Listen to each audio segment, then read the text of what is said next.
A aeromoça me trocou de assento, e entendi por que o voo estava em silêncio.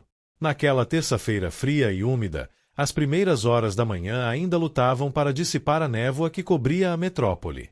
O Terminal 3 do Aeroporto Internacional de Guarulhos pulsava com a habitual e, para mim, quase ensurdecedora sinfonia de partidas e chegadas. O arrastar de malas rodando sobre o piso polido, o burburinho incessante de centenas de vozes em diferentes idiomas, os anúncios ecoando pelos alto-falantes, a cacofonia familiar que para muitos era sinônimo de viagem e aventura. Para mim, Pedro Álvares, um auditor financeiro com uma trajetória profissional que beirava as 2 décadas e um cinismo tão afiado quanto os gráficos de produtividade que eu analisava, aeroportos eram, essencialmente, não lugares. Apenas pontos de transição, conectores eficientes entre uma célula de planilha e a próxima, entre um problema a ser resolvido e a otimização de um processo. Minha existência era uma meticulosa folha de cálculo, onde cada evento, cada interação, cada mínima nuance da vida era uma entrada a ser preenchida, analisada, otimizada e, invariavelmente, categorizada sob o olhar frio da lógica e da eficiência. Eu estava a caminho de Frankfurt, uma maratona extenuante de reuniões consecutivas, de negociações acaloradas e de apresentações intermináveis que, eu sabia, prometia sugar qualquer resquício de humanidade, de bom humor ou de paciência que ainda pudesse habitar em minha alma pragmática. O voo LH501 da Lufthansa, com destino à vibrante capital financeira alemã, ostentava a notável reputação de ser pontual, eficiente, tudo o que eu esperava de uma companhia aérea séria. E eu, como de costume em minha rotina de viagens que beirava a religiosidade, havia sido um dos primeiros passageiros a embarcar. Buscava a paz relativa, a quietude momentânea, a previsibilidade controlada da minha poltrona na janela, o meu santuário particular do assento 15A. Aquele era o meu lugar sagrado, o ponto estratégico de onde eu podia observar o mundo lá fora se tornar minúsculo, enquanto me preparava para mergulhar em mais algumas horas de trabalho ininterrupto ou em um dos meus podcasts de economia, que me acompanhavam em todas as viagens. Mas, ao transpor a soleira da aeronave, ao cruzar o limiar da cabine, algo de imediato me atingiu, algo que desequilibrou minha percepção treinada para a previsibilidade e a ordem. Um silêncio absolutamente incomum. Não era o silêncio sereno da madrugada, quando todos dormem, nem a quietude meditativa de uma contemplação profunda. Era um tipo de quietude densa, quase sufocante, que parecia absorver todo e qualquer som, até mesmo os pensamentos que ecoavam em minha própria mente, transformando-os em sussurros. Os demais passageiros, que se seguiram em sua procissão silenciosa para o interior do avião, acomodavam-se em um ritmo estranhamente lento, desprovido da pressa habitual que marcava as filas de embarque nos aeroportos. Não havia o barulho estridente de malas sendo arrastadas com impaciência, nem o burburinho animado de conversas excitadas, típicas de quem se aventura em uma nova jornada, ou o riso contagiante de famílias felizes e despreocupadas. Crianças, que geralmente eram a trilha sonora inevitável e por vezes ensurdecedora de qualquer voo de longa duração, estavam notavelmente caladas, presas aos seus assentos com uma obediência quase precoce. Algumas usavam fones de ouvido de última geração, que prometiam o isolamento total do mundo exterior, outras apenas observavam as janelas com uma seriedade que não condizia com a idade, seus olhos pequenos revelando uma maturidade forçada que me intrigava profundamente e me deixava um tanto quanto perplexo. Os comissários de bordo, figuras que eu estava acostumado a ver sempre tão vibrantes, sorridentes, quase robotizadas em sua cordialidade padronizada e ensaiada até a perfeição, pareciam agora mais contidos, mais sóbrios. Seus sorrisos eram discretos, quase um vestígio, suas expressões, por vezes, melancólicas e carregadas de um peso invisível. Seus movimentos eram suaves e graciosos, como se tivessem medo de quebrar um frágil encanto que pairava no ar, uma aura de respeito e delicadeza que se espalhava por toda a cabine. Não havia o habitual convite efusivo para guardar a bagagem de mão nos compartimentos superiores, nem a oferta animada de jornais e revistas, costumeira nos voos internacionais. Apenas um silêncio respeitoso, quase solene, que permeava cada centímetro daquele espaço confinado, transformando-o em um ambiente de uma peculiaridade inquietante que me causava um desconforto sutil. Eu, imerso em minha bolha de produtividade e meu inveterado pragmatismo, senti-me genuinamente desconfortável, quase deslocado, como uma peça fora do lugar em um quebra-cabeças. Que tipo de voo era aquele, afinal? Seria um voo noturno camuflado em plena luz do dia? Não, eu refleti. Era dia claro lá fora. O sol, embora encoberto, já espreitava timidamente por entre as nuvens. Um voo de freira, talvez, com algum grupo religioso em peregrinação? Impossível. Eu ponderei com um sorriso mental irônico, afastando a ideia como algo descabido e até mesmo ridículo. Minha mente, tão acostumada a buscar padrões, a identificar anomalias em conjuntos de dados complexos e em relatórios financeiros detalhados, tentava, em vão, decifrar aquele enigma de quietude. Sem sucesso. Minhas engrenagens mentais giravam incessantemente, mas não encontravam a solução para aquele silêncio intrigante. Eu me acomodei em minha poltrona de couro escuro, ajustei o cinto de segurança com um clique seco e, numa tentativa vã de ignorar a peculiaridade da situação, comecei a folhear um relatório entediante sobre taxas de juros variáveis e o impacto no mercado de commodities. A estranheza, porém, era um convite irresistível à observação, uma força magnética que puxava meus olhos para longe das páginas impressas. Meus olhos, inquisitivos e treinados para análise minuciosa, varriam a cabine, procurando por detalhes, por pistas que pudessem desvendar aquele mistério aéreo.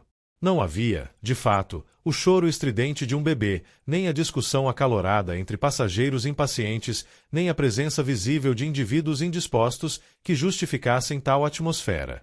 Apenas o mesmo silêncio persistente, uma orquestra invisível de ausência de som que me envolvia completamente, me isolando em meio à multidão, ao mesmo tempo em que me fazia sentir parte dela, de alguma forma inexplicável. Enquanto a aeronave realizava os derradeiros preparativos para a iminente decolagem, com os últimos avisos da tripulação soando abafados pelo silêncio geral, a aeromoça-chefe, uma mulher de uns 40 e poucos anos, com cabelos louros impecavelmente penteados em um coque elegante e olhos azuis penetrantes que pareciam enxergar a alma, aproximou-se do meu assento. Ela se inclinou ligeiramente, com uma postura que misturava profissionalismo e uma sutil urgência, e seu rosto, que a princípio parecia imperturbavelmente sereno e cordial, revelou uma ruga sutil de preocupação aninhada entre as sobrancelhas bem desenhadas, algo que destoava de sua imagem cuidadosamente construída de uma profissional inabalável. Senhor Pedro, ela começou, sua voz suave, quase um sussurro melódico que mal rompia a barreira do silêncio geral, eu gostaria de pedir um favor muito especial ao senhor. Seria possível que o senhor trocasse de assento? Temos uma situação um tanto delicada na cabine, e sua cooperação seria de grande ajuda para todos a bordo. Poderíamos realocá-lo para a poltrona 2D, na primeira classe, se for de seu agrado. Meu inveterado pragmatismo, minha mente sempre focada na lógica e no custo-benefício, foi imediatamente acionado. Primeira classe. Por uma situação delicada. Meu ceticismo, que eu considerava uma ferramenta essencial para a sobrevivência no mundo dos negócios, onde a generosidade gratuita era quase sempre um disfarce para alguma armadilha, misturou-se instantaneamente à curiosidade, uma emoção que eu raramente permitia aflorar, temendo que ela me desviasse do meu foco principal. Eu havia reservado aquele assento específico, o 15A, com meses de antecedência, um ritual quase sagrado para garantir minha paz durante as longas viagens intercontinentais, longe de agitação e de conversas alheias. Mas a oferta era, para dizer o mínimo, irrecusável. Quem, em sã consciência, recusaria um upgrade para a primeira classe, especialmente em um voo de longa duração para Frankfurt? Assenti, esboçando um sorriso que eu esperava ser cordial, mas que, confesso, não sentia inteiramente, enquanto meu cérebro já trabalhava a mil, calculando o custo-benefício daquela troca inusitada. A oportunidade de um conforto extra, inesperado, em troca de um pequeno deslocamento de poltrona era algo que não se podia ignorar. Peguei minha pasta de trabalho e a pequena mala de mão que guardava meus itens essenciais, meu tablet, meu celular, meus fones de ouvido com cancelamento de ruído, seguindo-a pelo corredor estreito da econômica. Meus olhos, que se moviam com a agilidade de um predador em busca de sua presa, esquadrinhavam a cabine, tentando flagrar a tal situação delicada que justificava tamanha cortesia e discrição por parte da tripulação. Para meu espanto, e para a confusão de minha mente analítica, não havia choro descontrolado de um bebê, nem uma discussão acalorada entre passageiros impacientes, nem sequer a presença visível de indivíduos indispostos que justificassem tal atmosfera. Apenas o mesmo silêncio persistente, agora pontuado pelos leves toques de sapato no carpete, os meus e os dela, e o som abafado dos passageiros se ajeitando em seus assentos, cada movimento carregado de uma cautela estranha e incomum. Ao chegarmos à luxuosa primeira classe, o ambiente era de uma sobriedade elegante, com tons de cinza e azul que transmitiam calma. A aeromoça apontou para a espaçosa poltrona na janela, um verdadeiro oásis de conforto e elegância, com amplo espaço para as pernas e um encosto que prometia um descanso quase celestial. Aqui está, senhor. Desculpe o transtorno. Nossa equipe agradece imensamente sua compreensão e sua gentil cooperação. Eu me acomodei no luxo inesperado, afivelando o cinto de segurança com um novo sentido de gratidão, uma sensação que me surpreendeu. Enquanto a aeromoça-chefe, Catarina, seguia em direção à parte de trás da cabine, seu andar leve e silencioso quase uma coreografia, meus olhos se fixaram na parte central da cabine, de onde se emanava o epicentro do mistério. De meu novo ponto de vista, privilegiado e muito mais amplo, a visão da cabine se descortinava com uma clareza que antes me era negada, e foi então que percebi algo que antes me escapara, algo que havia passado despercebido em minha poltrona anterior, oculta pelo ângulo restrito e pela minha própria miopia de auditor, focada apenas nos números. Não muito longe, na fileira de assentos do meio, que havia sido transformada em uma espécie de área isolada por cortinas leves de um tecido translúcido, quase etéreo, havia uma movimentação sutil. Não um grupo grande e ruidoso, que gesticulava e falava alto, mas uma família, talvez, apenas 3 ou 4 pessoas. Uma mulher de rosto pálido e cabelos bagunçados, mas com um semblante de doçura e uma aura de resiliência inegável, segurava um cobertor pequeno de um tom pastel suave, como se protegesse o tesouro mais valioso do mundo com o maior dos cuidados. Um homem, com os ombros visivelmente curvados pelo cansaço ou pela angústia, mas com uma força silenciosa, acariciava a cabeça dela com um gesto protetor, um apoio inabalável que se revelava em cada toque. E o que mais me chamou a atenção, o que fez meu coração dar um sobressalto, foi a imagem que se desenhava ao lado deles. Um comissário de bordo estava agachado, conversando em voz baixa, quase um cochicho, e, ocasionalmente, oferecendo um copo d'água, um gesto de apoio que transcendia o serviço de bordo padrão, assumindo a conotação de um verdadeiro cuidado, de uma humanidade palpável e comovente. Não era, eu percebi, com um alívio misturado a uma nova apreensão, um caixão, como naquelas histórias sombrias que ocasionalmente circulavam nos noticiários sobre voos de repatriação de corpos. Era algo mais vivo e, ao mesmo tempo, infinitamente mais frágil, algo que prendia a atenção e despertava a curiosidade de forma avassaladora. A aeronave finalmente decolou, rompendo o silêncio da pista com o rugido poderoso e gutural dos motores, uma explosão controlada de força e velocidade que impulsionou o gigante de metal para os céus. Mas, dentro da cabine, o silêncio persistiu, tão denso, tão palpável quanto antes, quase como um pacto silencioso entre todos a bordo. Eu estava agora na primeira classe, cercado por todo o conforto e luxo que o dinheiro podia comprar, com um assento que se reclinava como uma cama, permitindo um descanso profundo, mas minha mente estava longe de relatórios financeiros, de análises de mercado ou de projeções de lucros e perdas. Meus olhos voltavam, instintivamente, quase hipnotizados, para aquela área isolada, curiosos e, devo admitir, um tanto apreensivos. O que estaria acontecendo ali, afinal, que pudesse impor tanto silêncio e tanta solenidade a um ambiente tão naturalmente barulhento? Minha mente não conseguia desvincular-se daquela cena, daquele mistério que se desdobrava diante dos meus olhos. De repente, uma pequena figura infantil surgiu daquele espaço delicadamente isolado por cortinas, uma menininha de talvez 6 ou 7 anos, com os cabelos cor-de-mel a emoldurar um rostinho pálido e olhos grandes e arregalados de medo, mas que guardavam uma faísca inegável de coragem, de resiliência. Ela segurava um ursinho de pelúcia surrado, um companheiro de longa data, com uma força que demonstrava toda a sua angústia, seu pequeno corpo tenso e rígido. Um dos comissários, com uma gentileza que contrastava com a pressa do mundo exterior, a conduziu ao banheiro, e seu retorno, poucos minutos depois, foi marcado por um tremor visível em suas pequenas pernas, um esforço em cada passo, como se o chão fosse instável sob seus pés. Percebi então, com um choque repentino que me atingiu no fundo da alma, que aquela criança estava usando uma máscara de oxigênio infantil, presa de forma quase imperceptível sob seu queixo delicado, e que o comissário que a acompanhava carregava uma pequena bolsa de equipamentos médicos, uma espécie de mini UTI portátil, compacta e funcional, com tubos e monitores. A aeromoça Catarina reapareceu. Seus olhos azuis penetrantes, que antes me pareciam apenas profissionais e distantes, agora se suavizavam ao encontrar os meus. Não havia, eu percebi, qualquer indício de raiva ou repreensão por minha curiosidade intrusiva, apenas uma compreensão silenciosa, quase uma cumplicidade, como se ela soubesse que eu já havia começado, por conta própria, a desvendar o mistério daquele voo tão singular e que aquela revelação seria inevitável e até mesmo necessária. Catarina veio até meu assento e, com um gesto que eu, em minha vida corporativa e pragmática, raramente testemunhava, ofereceu-me um lenço de papel. "Está tudo bem, Sr. Pedro?" perguntou, sua voz suave, quase inaudível, mas carregada de uma compaixão que eu raramente encontrava em meu mundo de números e de eficiência fria. Assenti, incapaz de formular uma pergunta, com a garganta apertada por uma emoção que eu não conseguia nomear, uma mistura de espanto, tristeza e uma recém-descoberta empatia. Ela sentou-se na poltrona vazia ao meu lado e começou a falar em um tom confidencial, quase um desabafo que partia do coração, com uma naturalidade que me surpreendeu e me fez sentir um elo com ela. Aquela é a família da pequena Luna.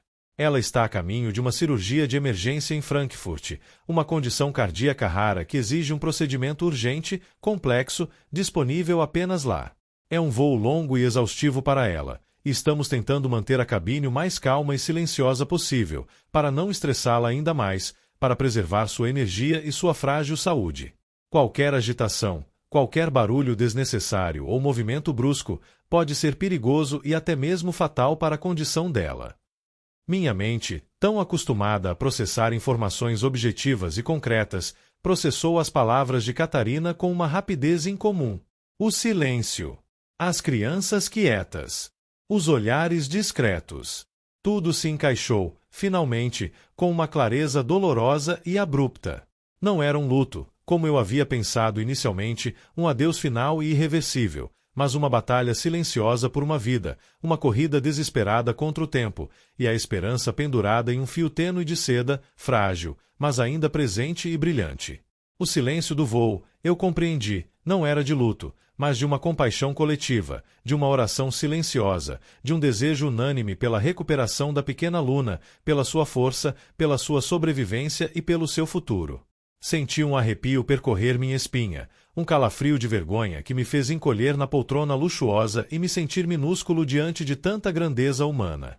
Minha irritação inicial por ter sido deslocado, meu ceticismo arraigado em relação a tudo o que não podia ser quantificado, minha busca incessante por eficiência e produtividade a qualquer custo, tudo se dissolveu em uma onda de profunda vergonha e autorreprovação. Como eu pude ser tão alheio à realidade humana que me cercava? Tão focado em minhas próprias planilhas e em meus compromissos corporativos que não percebi a profunda humanidade que se desenrolava, sutilmente, mas com tamanha intensidade, ao meu redor? Catarina continuou, seus olhos fixos em um ponto distante da cabine, como se estivesse revivendo cada momento daquele drama silencioso, cada etapa daquela jornada de esperança. Os pais de Luna fizeram um apelo emocionado antes do embarque, através do comandante, pedindo a cooperação de todos os passageiros. Explicamos, através do sistema de comunicação do avião, que o silêncio e a calma eram vitais para manter a menina estável, para não agravar sua condição cardíaca. E para nossa surpresa e alívio, Sr. Pedro, todos, absolutamente todos os passageiros, sem exceção, concordaram em ajudar e em contribuir para o bem-estar da pequena Luna. Ela fez uma pausa dramática, e um pequeno sorriso de orgulho e tristeza ao mesmo tempo surgiu em seus lábios, uma expressão que traduzia toda a complexidade de suas emoções, de sua experiência profissional e humana. Desde o momento em que Luna embarcou, em sua pequena maca improvisada, com sua família e a equipe médica que a acompanha com tanto carinho e dedicação, a cabine se transformou. Onde antes havia barulho, agora há uma atmosfera de solidariedade silenciosa e profunda. Onde havia pressa, agora há paciência. Todos os passageiros, até mesmo as crianças mais pequenas e cheias de energia, entenderam a gravidade da situação e, de alguma forma, encontraram a força para contribuir com essa quietude, com essa aura de proteção que envolve a pequena Luna, como se fosse um escudo invisível. O voo, que antes me parecia uma eternidade entediante, um tempo morto a ser preenchido com trabalho ou entretenimento passivo, agora ganhava um novo e profundo significado, uma dimensão que eu jamais poderia ter imaginado. Eu não era apenas um passageiro a caminho de uma reunião de negócios em Frankfurt. Eu era, de alguma forma, parte de algo muito maior, uma testemunha silenciosa de um ato coletivo de humanidade e compaixão que transcendia barreiras culturais e linguísticas, unindo a todos em um propósito comum. As horas se arrastavam lentamente, o sol já alto iluminando as nuvens por onde passávamos, mas a cabine permanecia em seu silêncio reverente. Os passageiros da primeira classe, e eu presumia que também os da econômica, evitavam conversas em voz alta, como se temessem perturbar um sono sagrado ou uma prece silenciosa. Os fones de ouvido eram usados para ouvir música suave, melodias tranquilas que não incomodavam, não para chamadas de vídeo barulhentas ou filmes de ação vibrantes. As refeições eram consumidas com discrição, os talheres tocando os pratos de forma quase imperceptível, e os passos dos comissários eram quase inaudíveis, como se caminhassem sobre nuvens para não fazer o menor ruído. Eu me peguei observando a pequena figura de Luna, às vezes sendo levada ao banheiro, sempre acompanhada por um dos pais e um comissário, sempre com sua máscara de oxigênio a cobrir seu nariz e boca delicados, seu pequeno corpo envolto no cobertor pastel. Em seus breves momentos de aparição, seus olhos, grandes e luminosos, pareciam carregar a força de uma guerreira, a inocência de uma criança lutando bravamente por sua vida.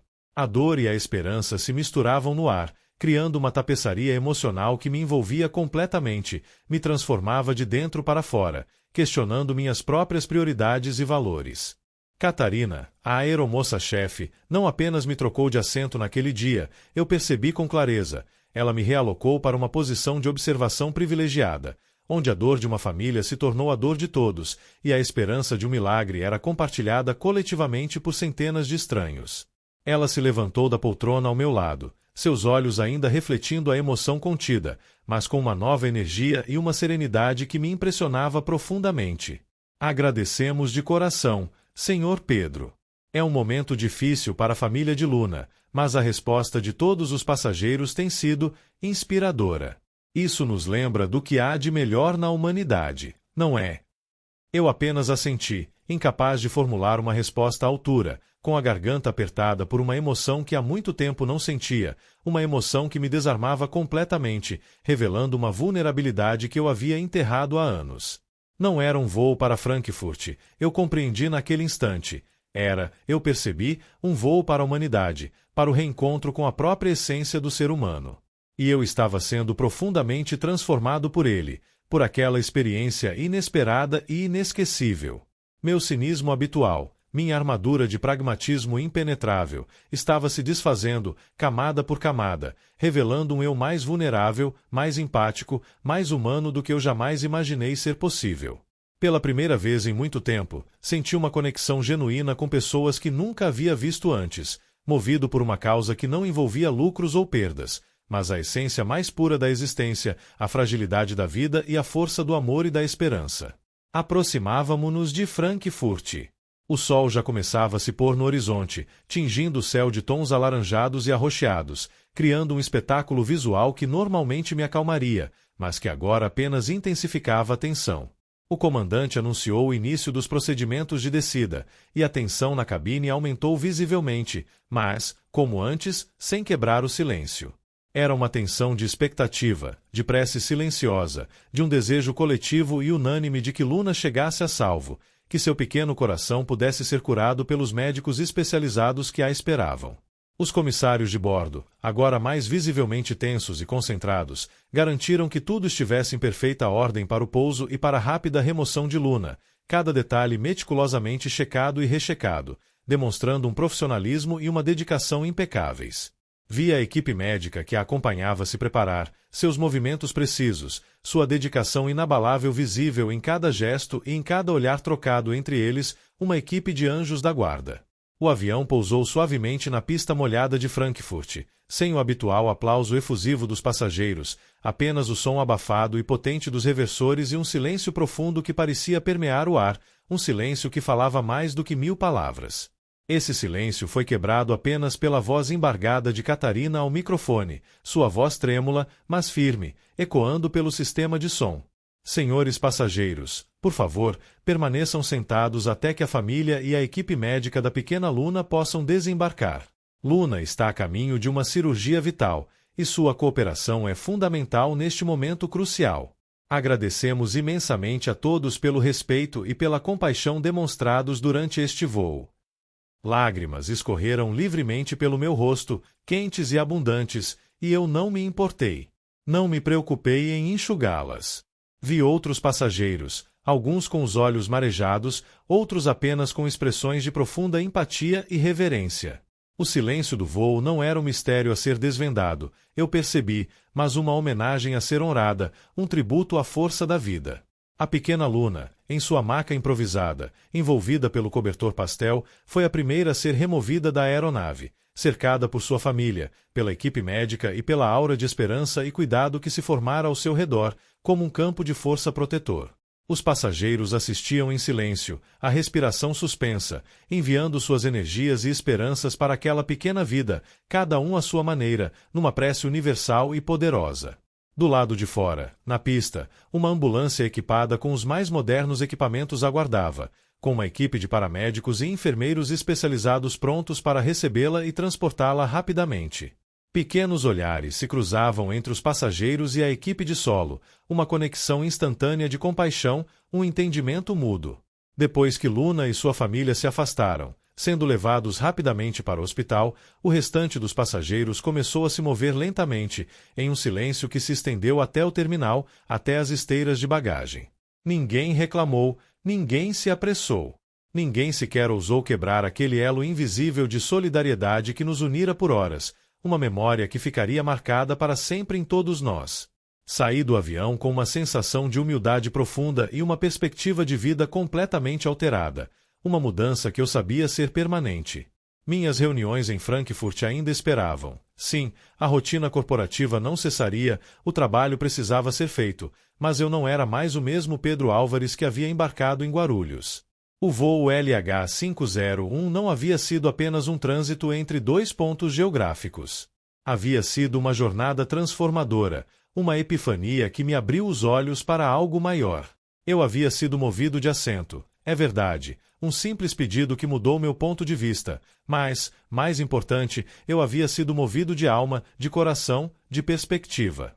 E aquele voo, o voo do silêncio, jamais seria esquecido por mim. Ele me ensinou que, por trás da superfície de qualquer rotina, de qualquer individualidade aparente, existe uma teia profunda e complexa de conexões humanas, uma interdependência invisível que nos une e que a compaixão, por vezes, se manifesta nos atos mais silenciosos e inesperados, nos gestos mais simples de empatia.